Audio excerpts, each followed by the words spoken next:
Hello friends, welcome to GS Core. So this is a very great initiative taken by GS Core, which is providing current affairs through MCQs. So here we'll be taking some of the questions which are in current affairs, and we'll be saying some of the MCQ questions regarding it.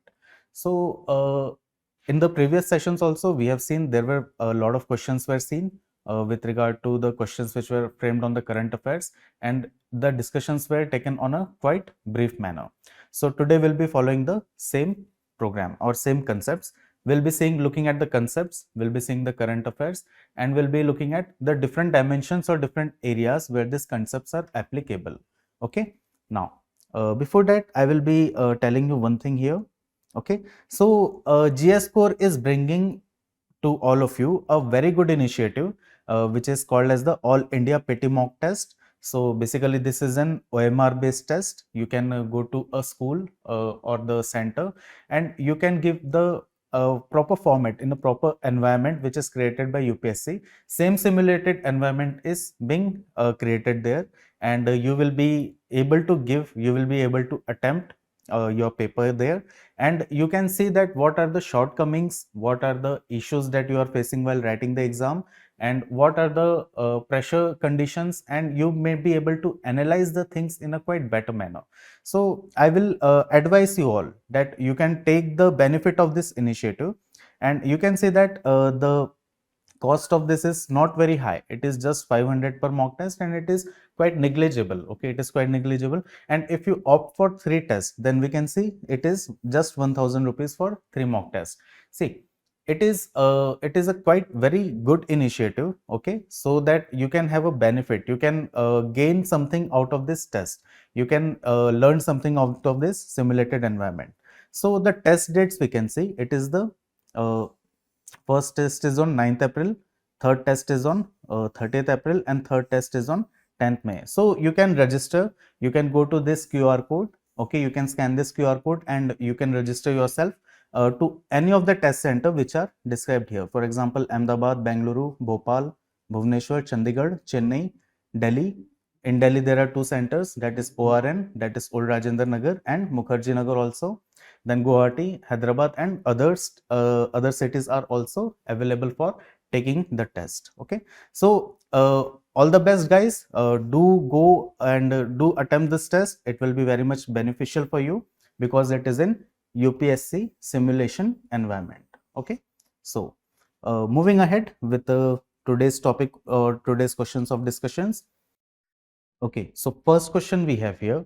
Consider the following statements regarding glacial lake outburst flood. Okay, so it is regarding glacial lake outburst flood, which is also called as GLOF.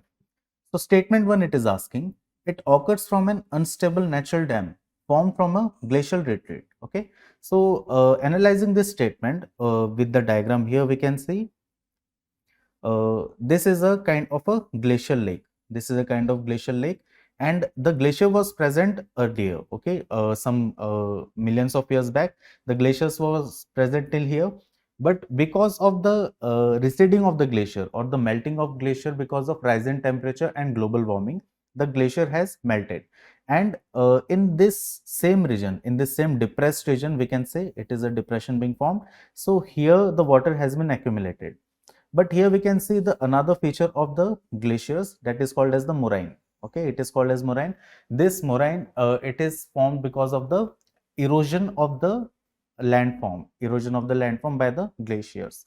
So we can see here this lake or this glacier which is present now upstream. It is present now upstream, and it has been retreated now.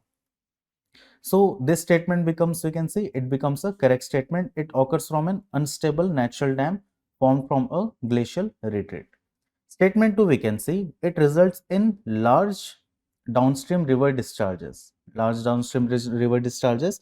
So this statement also, it becomes a correct statement, because when this moraine, it will break, it will result in the quick downstream flow of this lake water, and this water, it will get accumulated, or it will confluence with a river which is flowing there, and it will cause destruction. It will cause flooding in the nearby villages and infrastructure. Therefore we can see, it can it results in large downstream river discharges. So becoming a correct statement. Statement 3 we can analyze. It can only happen due to erosion or volcanic eruption under the ice. Okay, so we are saying that the phenomena of GLOF which is occurring, it is occurring because of the glacial retreat or global warming. It is happening due to global warming.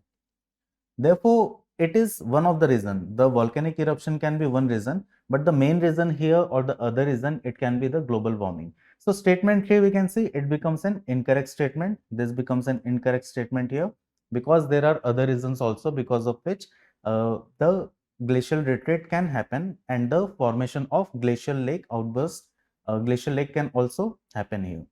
Now, statement 4 we can see the phenomena remains a persistent threat to downstream communities and infrastructure besides flora and fauna. If there is a formation of the glacial lakes because of the retreating of glaciers, then there will be a very simple phenomena that the people and communities which are living downstream of these rivers, they will be in a kind of a persistent threat. They will be in a kind of fear that when this moraine will break off, when the moraine will break off and the water will come downstream and it will cause flooding. Therefore, there is a persistent threat. Okay, there is a persistent threat in the region because of this GLOF formation. So analyzing the statements above, we can see the statement 1 is correct, statement 2 and statement 4, they are the correct statements, and thus the statement 1, 2 and 4 only becomes a correct answer. Okay. So it was seen in the last 5 to 7 years that there was a quite large number of glacial lake events has taken place, that is GLOF events has taken place. Okay, so there are various rivers on which this glacier GLOF event has taken place. So few of them we can see they are Ramganga River. It was around 2 to 3 years back, which was a kind of a very devastating event, which has caused flooding in 2 to 3 villages in the local community. Okay, so moving forward towards our next question, we have regarding Satluj Yamuna link. Satluj Yamuna link. If we will go through some basic part of this, then this question is framed on the interlinking of river.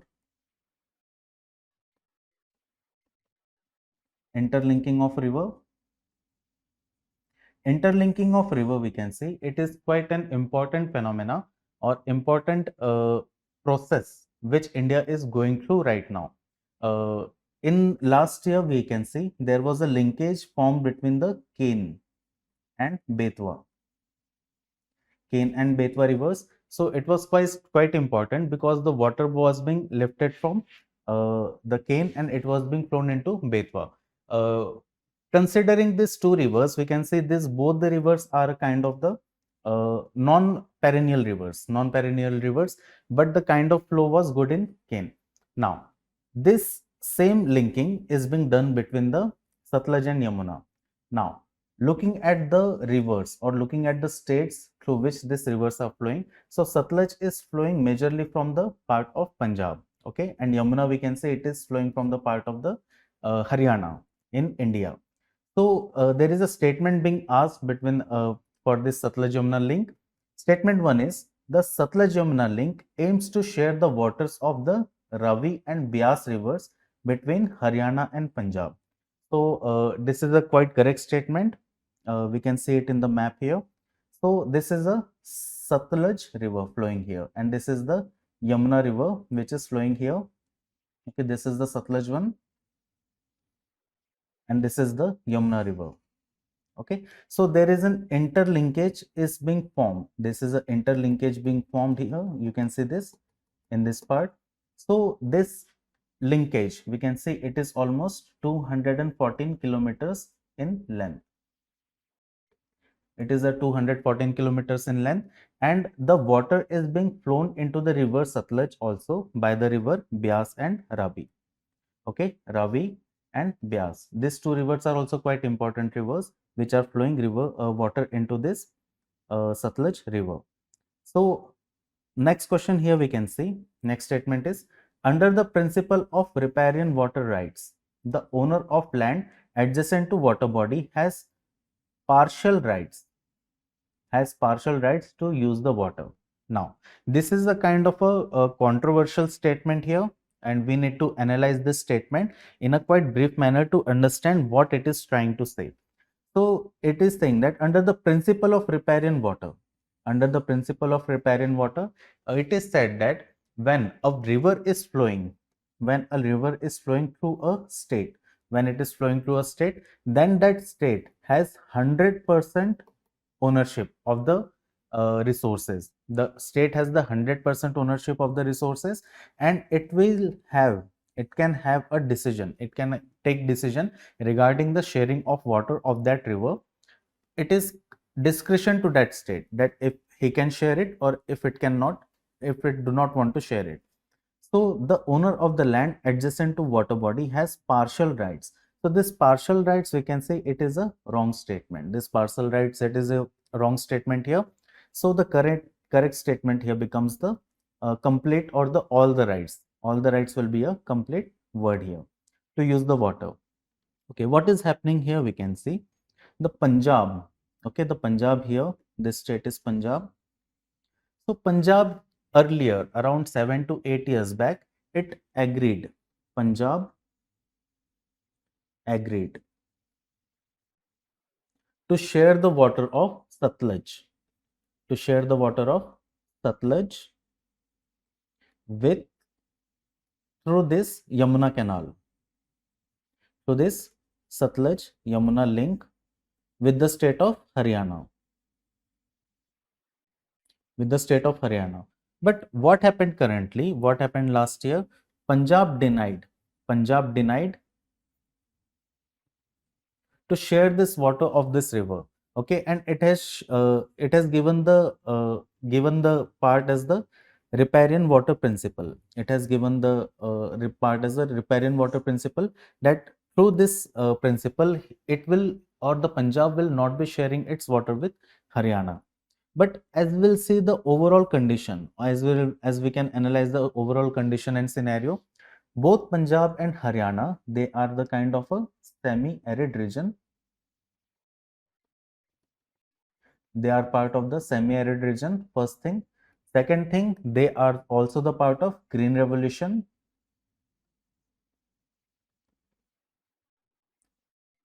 Okay, they are the part of Green Revolution. And here the irrigation is quite very high. Irrigation in this region, it is quite very high. Therefore, Haryana also requires quite huge amount of water, which will be used by the farmers for their agricultural land, and it is quite important. Therefore, this Satluj Yamuna canal, it was being proposed between these two states. So that there will be a prosperity for the farmers of both the region. But what happened? What happened later on? There was a condition being said here. Okay, in around 5 to 6 years back, there was a kind of a report. There was a report where it was told that the water of Satluj, it will get dry very quickly. It will get dry very quickly, due to which there will be a kind of a decline in water flow.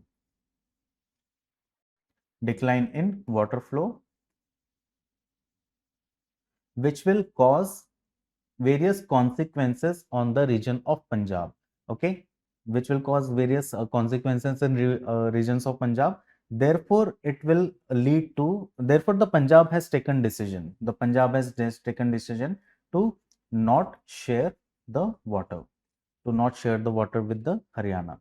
So here in this question we can see the statement 1 becomes the correct statement, but statement 2, it becomes the incorrect statement. Therefore, the answer for this question, it is A1 only. A1 only is the correct answer here.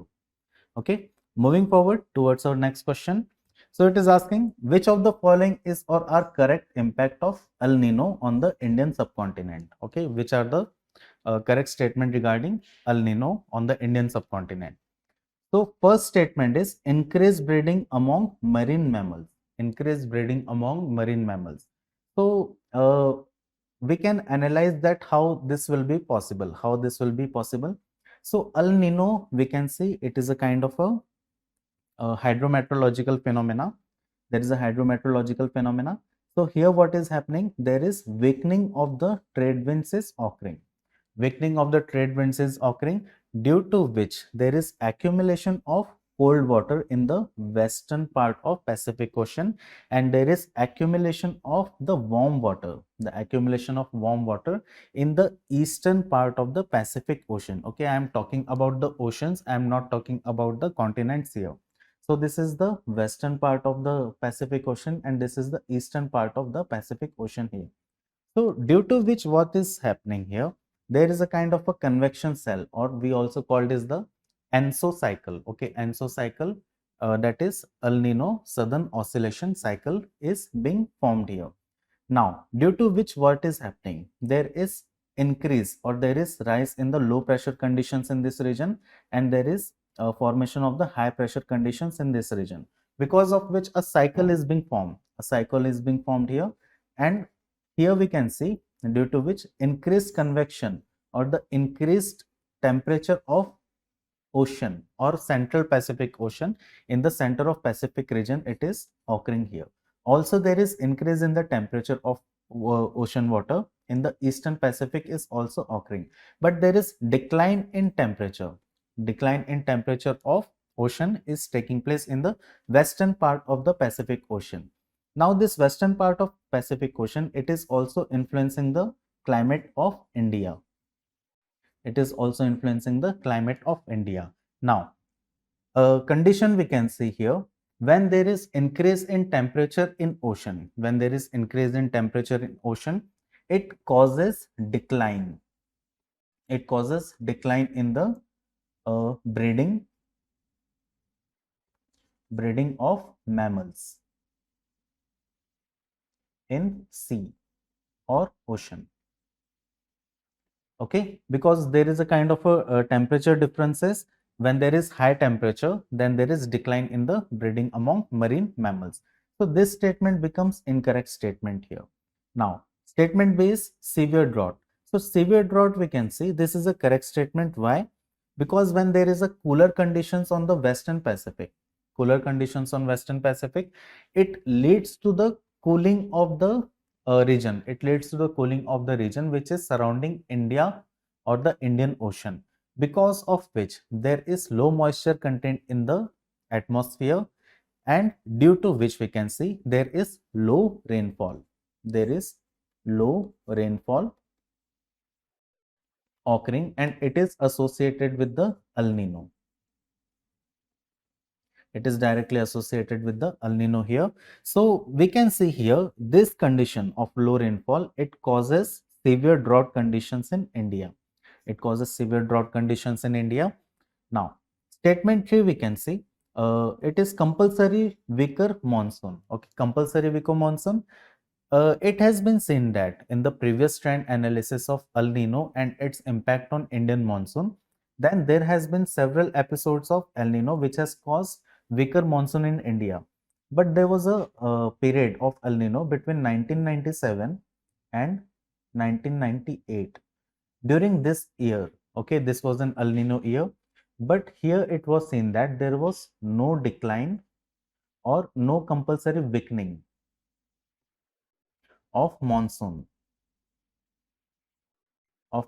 in India. Therefore, this statement becomes incorrect. Okay, this statement becomes incorrect, and we can see all of the above. It is it is out of the question here. It becomes out of the question here. Okay, so we can see what is the El Nino phenomena and how it is influencing the Pacific Ocean, how it is impacting India and India's climate. Okay, moving forward to our next question, we have consider the following statements with regard to the there are two pairs. One is region and another is state. Okay, so first region is Kolukkumalai, Kerala. Then there is Kankandevan Hills, Tamil Nadu, and Darang Tea Estate, Himachal Pradesh. So the major question here it is asking, identify the tea plantation and related states in India. Okay, it is asking us to identify the tea plantation regions of India. and with which states it is correctly matched. So here in this part we can see the Kolumalai. The Kolumalai, it is present in the part of Tamil Nadu. Okay, it is not present in Kerala. Next thing, the Kankan Devan Hills, it is present in the southern part of Kerala and it is not present in the Tamil Nadu. So these two statements here, they become incorrect. The correct answer here it becomes the Darang tea estates, which is present in the part of Himachal Pradesh. Okay. Now, looking at some of the basic facts here, looking at some of the basic facts that where the tea is being produced in India, where the tea is being produced in India. So we have a map here where we can see the tea growing states. So tea growing states in India, we can see it is Kerala, it is Tamil Nadu, it is some part of Karnataka, then major part of West Bengal, also the Darjeeling tea state. Okay, Darjeeling one of the largest part. Then the Assam. Assam is quite important. Then some part of Uttar Pradesh. Okay, Uttar Pradesh. No, I can say some very small part of Uttar Pradesh, but major part of Uttarakhand, major part of Uttarakhand and the part of Himachal Pradesh. So these states we can see they are the major tea growing regions of India. Okay, they are the major tea growing regions of India. And if I'm discussing specific about tea, so tea is a quite important cash crop of India, which is quite important, which is very important. And this tea, we can say, it is exported in huge quantities out of India. So here are some of the data is also given that where the tea is being produced in India and what is the production and what is the acreage. Okay, you can just go through this part here. Not very significant, but you can keep in mind. Now, tea requires some specific climatic conditions to grow. First thing we can see, it requires cool and humid climate. Cool and humid climate. Second thing we'll be seeing that it is grown majorly on the slope of hills. It was majorly grown on this slope of hill parts. It is not grown in plateau or in the plain region. Third thing we can see the kind of soil. The kind of soil which is required for growing tree, it should not be water retaining. Okay, it should not be water retaining. Okay, now temperature here will be seeing that temperature should be almost less than 27 degrees Celsius throughout the year. Okay, I am talking about the average annual. So it should be around 27 degrees and not more than that. So here we can see the tea growing states are basically confined to the hilly region or the mountainous regions of India. Okay, so in the map also we can see in the southern part of India we have Western Ghats, in the northern part here we have Himalayas in this region. Also this region it is Himalayas, and some part of West Bengal here, which is confined with the various hills. Now, answer for this statement or this question we can say it is 3 only, because there is Kolumalai, it is present in Tamil Nadu, and the Kanandevan Hills, it is present in Kerala. Okay, so moving forward with our next question. So next question is regarding the heat dome. Okay, it is regarding the heat dome. So consider the following statements. Statement 1 is it occurs when a persistent region of low pressure traps heat over an area. Okay. Statement 2 is heat domes are tied to the behavior of the jet streams. Statement 3 is jet stream is a band of fast winds high in atmosphere that generally runs from west to east. Okay. So these are the three statements. Statement 1 will be analyzing first. It occurs when a persistent region of low pressure traps heat over an area. Okay. So I will just draw a diagram and try to explain how the heat dome is being formed. Okay, so when there is a kind of a good temperature, okay, when there is warming of temperature is taking place in this region, but there is we can see there is another phenomena is occurring here, which is formation of the high pressure system. There is formation of the high pressure system in this region. This high pressure system, it can form because of the subsiding of the air, sinking of the air, or the flowing of jet stream from that region. So what happens here? What basically happens here? The temperature or the rising air from the ground, the rising air from the ground, it gets trapped inside this zone. It gets trapped inside this zone, which then later being called as the heat dome. It is called as then the heat dome. So this heat dome phenomena, it has been increased now. It has been increased all over the world because of the climate change phenomena. Because of the climate change phenomena, we can understand this with an example. Okay. So here we can see there is a heat, there is a jet stream being flowing from the northern part of America or the northern America. And here there is formation of heat dome here. This is the heat dome and this is the mechanism of heat dome. And we can see there is the high pressure system is being formed above this heat dome, which is causing the sinking of the air, which is causing the sinking of the air from the upper atmosphere. Now, coming back, we can see it occurs when a persistent region of low pressure system. Okay, so this should not be a low, but it will be a high pressure system which traps heat over an area. So this statement 1, it becomes an incorrect statement here.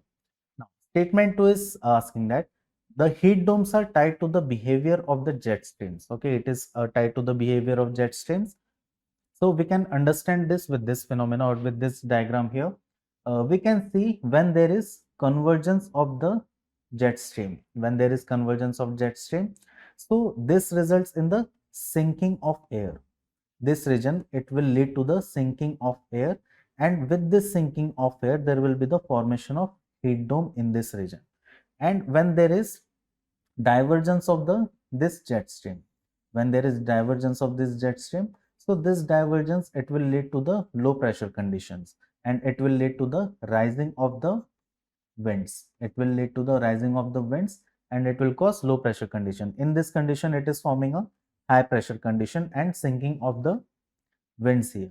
Therefore, we can see the heat domes, they are getting directly impacted because of the behavior of the jet stream in terms of convergence and divergence. In terms of convergence and divergence, convergence will lead to the formation of high pressure system and divergence will lead to the formation of low pressure system. Statement 3, so here we can see the statement 2 becomes a correct statement. Statement 3, we can see the jet stream is a band of fast winds, okay, fast winds high in the atmosphere that generally runs from west to east, that generally runs from west to east. So this is a correct statement. We can see the direction of this jet stream also. Okay, we can see the direction of this jet stream. It is flowing from west to east. Okay, now this similar, there is a similar flowing of jet stream we can see, which is taking place in the northern hemisphere and also in the southern hemisphere. So in the southern hemisphere also, this jet stream, it is flowing from west to east. Okay, so this statement 3, it becomes a correct statement. It becomes a correct statement here. Now the answer for this question, it becomes C, that is 2 and 3 only. That is 2 and 3 only. So this was about a concept about heat dome, the pressure conditions, high pressure condition, low pressure conditions, the impact of jet stream. So this is a heat dome, okay, which we have seen now. Now, next question is, which of the following statements is or are correct regarding Earth's topmost layer? Earth's topmost layer. So, what is the Earth's topmost layer is called as? What is the Earth's topmost layer is called as? It is called as the lithosphere. It is called as the lithosphere. So, lithosphere is the topmost layer of Earth, and outside this lithosphere, there is a air envelope. There is an air envelope which is called as the atmosphere. It is called as atmosphere, and we can see that there is also various oceans are being formed in this region. There are various oceans are present. These oceans, we can see, they are called as the hydrosphere. Basically, they are part of the hydrosphere. So in this question, what it is asking, which of the following statements is or are correct regarding the Earth's topmost layer? So the question here we can see the crust is a one rigid thing. Statement A is the crust is one rigid thing. Statement 2 is oceanic crust is generally harder and deeper, while continental crust contains granitic type rocks and sediments. Okay, so we will be analyzing these two statements. You might have heard about the plates, okay, the plates which are present on the top layer of the earth. So here we can see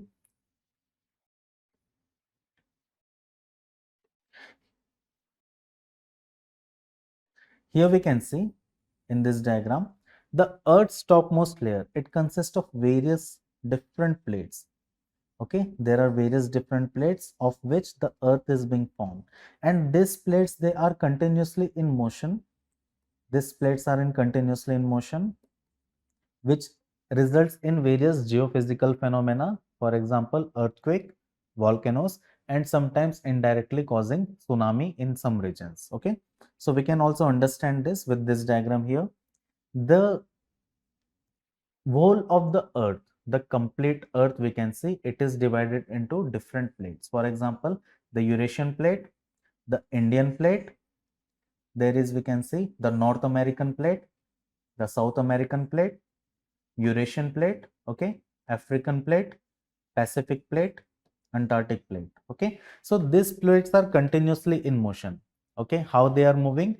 Either they are converging, forming convergent boundaries, either they are diverging, either they are converging, either they are diverging, forming divergent boundaries, or they are moving in parallel to each other, or it is also called as the transform boundaries. So statement here, it becomes an incorrect statement because it is not one rigid body, but it is there is a kind of a zigzag, there is a kind of a zigzag puzzle like feature, zigzag puzzle like feature, where these plates are fit into one another, and this is forming the earth's outermost layer. Okay, now statement 2, the oceanic crust is generally harder and deeper, while the continental crust contains granitic types of rocks and sediments. So we can see this statement, it is kind of a correct statement, because when there is a oceanic crust and there is a continental crust, when these two plates converge, then the oceanic plates, it sinks and it goes below the continental crust. This is oceanic and this is continental. Okay, this is oceanic and this is continental. So this oceanic crust, it will sink and it will subside. Why this is happening? Because the density of this plate, it is high. The density of this plate is high, and the density of the continental crust, it is quite low. See, there is not quite very huge difference between the densities, but there is a quite significant difference between the densities, which results in the subsidence of this oceanic plate. And also we can see this oceanic crust, it contains various granitic types of rocks and sediments also. How we can see? The sediments are formed on the top of this plate. Okay, on the ocean deposits, we can see they are consisting of various kind of sediments there, also various granitic types of rocks, okay, which is also part of the igneous rock. Okay, so this statement, it becomes a correct statement, and these two statements, they become out of question here. Okay, so for this question, we have seen the statement B is a correct statement or correct answer. Moving forward, we have next question is, the Shinkunla tunnel recently seen in news aims to connect. Okay, the various regions are given here: the Ladakh and Himachal Pradesh, Kashmir and Himachal Pradesh, Ladakh and Jammu region, and none of this. Okay, so Shinkunla tunnel, we can see Shinkunla tunnel. It is quite recently in news. It is quite recently in news because this tunnel, it aims to connect the two states or the two regions, that is Himachal Pradesh, okay, and Ladakh. Himachal Pradesh and Ladakh. It is quite significant. This region is quite significant, which we can see in the map. So we can see in the part of Himachal Pradesh, as we cross Manali, a region comes which is called as the Darcha. It is called as Darcha. But by roadways, if we try to cross, this Himalayan region, then it has to follow this path over the mountains. It has to follow this path over the mountains to reach the Padam region, which is situated in the Ladakh Union Territory. which is situated in Ladakh Union Territory, and this region is quite important region. This region is quite important region because it connects to the Kargil region. It connects to the Kargil region, which is a very strategic location for India, which is a very strategic location for India. Therefore, this tunnel that is called as the Shinkunla tunnel is being proposed and is in under development, which connects the Darcha region of the Himachal Pradesh with the Padum region of this Ladakh region, and this will give a direct access, and it will decline or it will decrease the kind of distance between the Manali and Kargil. So this is the significance. This is the significance we can see of this Shinkunla tunnel. It is quite important tunnel for India. Okay, it can be used for tourism, but it is also quite important for the strategically important part. It is a strategically very important part located between Ladakh and Himachal Pradesh. Now, moving forward, next question we have here. Consider the following phenomena. Consider the following phenomena. Statement 1 is aquifer system compaction associated with groundwater withdrawals. Statement 2 is drainage of organic soils. Statement 3 is underground mining. Statement 4 is thawing permafrost. So the main question here it is asking, which of the given above is or are the principal causes of land subsidence? Okay, here we can see there is another question on land subsidence. Land subsidence is quite very important. It is in news, and there are various causes for land subsidence which is occurring in India and the other part of the world. So we can see the aquifer system compactation. Basically what happens here in a region, okay, when the aquifer is present, aquifer is basically a part of the groundwater. When it declines, when this declines, so here we can see this aquifer, it has now declined. Okay, so there will be a kind of a gap which will be formed between the upper layer region and the lower aquifer system. So this results in the subsidence of land. This results in the subsidence of land. So this statement 1, it becomes a correct statement. Statement 2 is drainage of organic soils. So drainage of organic soils, we can see organic soils, it is present in the top layer of the soil. It is present in the top layer of the soil. When this organic soil, it comes to the lower part. It comes to the lower part. It results in the leaching process. It results in the leaching process of the bottom layer. Also, there is various microorganic activities which have increased. Microorganic activities, they will increase, and their biological activities will increase, and because of which there will be formation of pores. There will be formation of pores or gaps in this lower layer.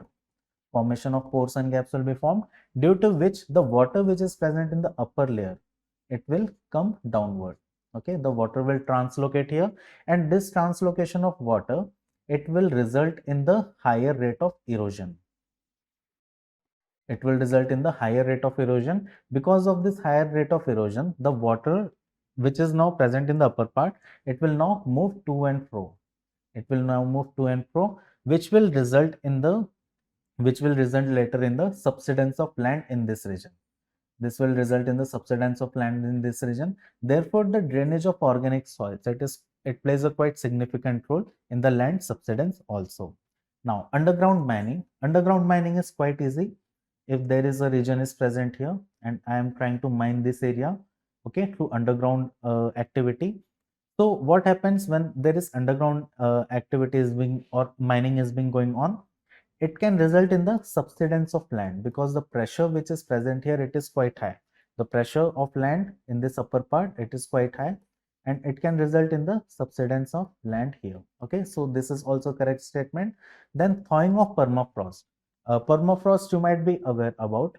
Permafrost, it is majorly found in the regions of the high cold region, or where the almost throughout the year the temperature is below the freezing point, and this top layer, the top layer of the soil or the top layer of the ground, it is completely freezed.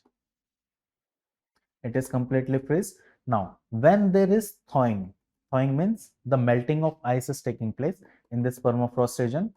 So it will result in the melting of water, and the melting of water, what will happen? It will create gaps, and as it create gaps, we can see there is formation of holes. There is formation of holes and pores, which also results in the flowing of water or passing of water, causing the land subsidence. Therefore, we can see all the statements here, they are the correct statements. Okay. So all of the above, all the statements are the correct statements for this answer. Okay, you can see this land subsidence also, which is causing here. It is causing because of the resource extraction, or we can say it is the mining activities, the infrastructural loads, okay, because of the construction of dams, we can say, then tectonic movements like earthquakes and the melting of ice sheets or permafrost. Okay, now next question we have, which of the following statements are given below is or are correct regarding the cloud forest recently seen in news? Okay, cloud forest, we can see what are the cloud forest. A cloud forest is a region, okay, where the forests are present, so this forest, when they are covered with the clouds, it is called as the cloud forest region. Now I will show you a diagram here. So we can see here, this is a cloud forest. We can see the clouds which are present in the part of forest. So these regions are identified in the different parts of world. These regions are identified and they are present in different parts of the world. We can say it is present in the Mexico, North America or Latin America. We can say it is present in the South America, Latin America. Here it is present in the part of Australia, sorry, Africa, Madagascar, Australia, very small part. In the part of India, it is present in Kerala, Sri Lanka.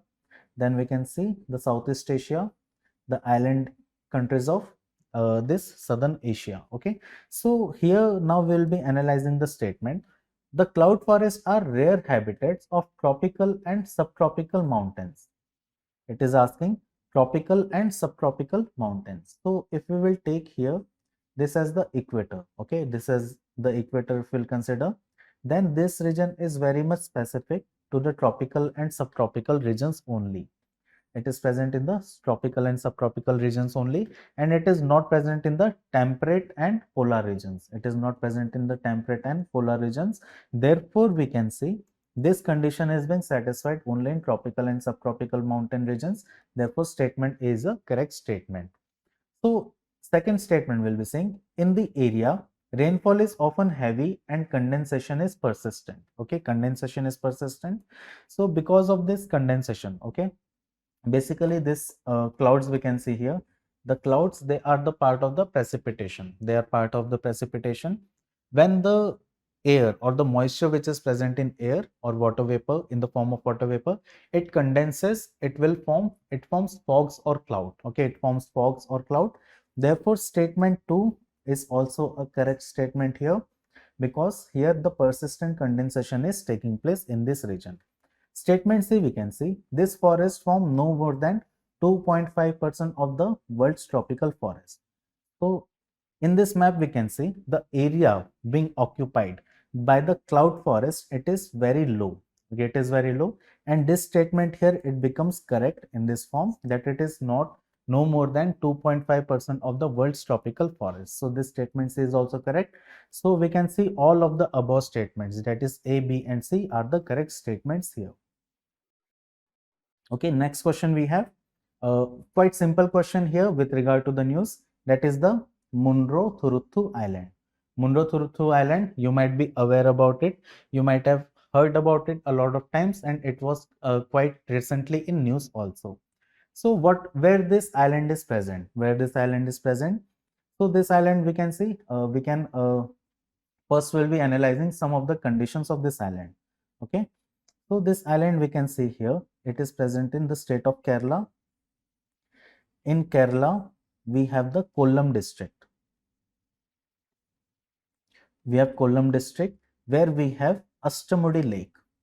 Here in this part we have Astamudi Lake, or it is also called as Astamudi Kayal. Kayal, it is basically part of the backwater system. Okay, it is part of the backwater system. In the middle of this lake, we have a island which is called as the Munro Island. It is called as the Munro Island. And this island, why it is news? Why this island is in news? Because of the subsidence. because of the subsidence of this island which is taking place here. This subsidence, it is taking place around a very few per year. It is taking place in very few per year, but it is quite significant. It is projected that within 30 to 40 years, this complete island, it will get submerged. It will get submerged inside this lake. Therefore, the authorities which is present in Kerala, the authorities, they are trying to get to know. They are trying to see the conditions that this island, it remains intact. This island remains intact. One of the reasons for the subsidence of this island, it is the increase in the water of lake, or increase in the sea level. Okay, this is basically a, we can say it is a backwater lake, and the water, it can comes to this region from the sea. The water can come to this region from the sea. Therefore, this region, we can see, it is quite in news. So this Munro Thuruthu island, it is present in Kerala. Some few facts we can see about the Astamudi lake here. Astamudi lake is quite important lake, okay, and we can see why it is called as the Astamudi. It is called as Astamudi because it has 8 corners. It has 8 corners, which is resembling, or which has the basic nomenclature for the Astamudi, that is 8 corners, and the name is given on this Astamudi, that is 8 corners. Okay, it is present in Kollam district of Kerala. Quite important lake of Kerala. Okay, now this is the answer for this Munro Thuruthu island. It is Kerala. Now, moving forward. Okay, so we have seen almost 10 questions here. Okay, now I will be reminding you about the prelim mock test, that is the All India PT mock test, which is a very great initiative of GS Core. It is a very great initiative of GS Core. So here we can see it is a OMR based test. It is an OMR based test which is being conducted in the UPSC simulation environment. There are various test centers, various schools where you can go in these cities. Okay, it is almost more than 20 plus cities. I can see almost 25 cities here. So you can register yourself by scanning this QR code. You can scan this QR code and you can register yourself. And this test, we can say it is also being taking place in 2 languages, that is Hindi and English.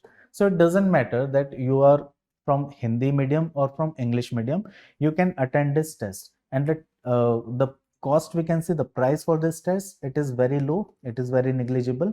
So you can easily opt for it. You can go for a single test, or you can go for multiple tests, that is 3 tests also. You can visit our website, that is iscore.in. Okay, or you can call on this number for registering for this particular test. Okay, so thank you very much, guys. You have been a very great initiative. It was a very great initiative. So thank you very much. See you in the next lecture.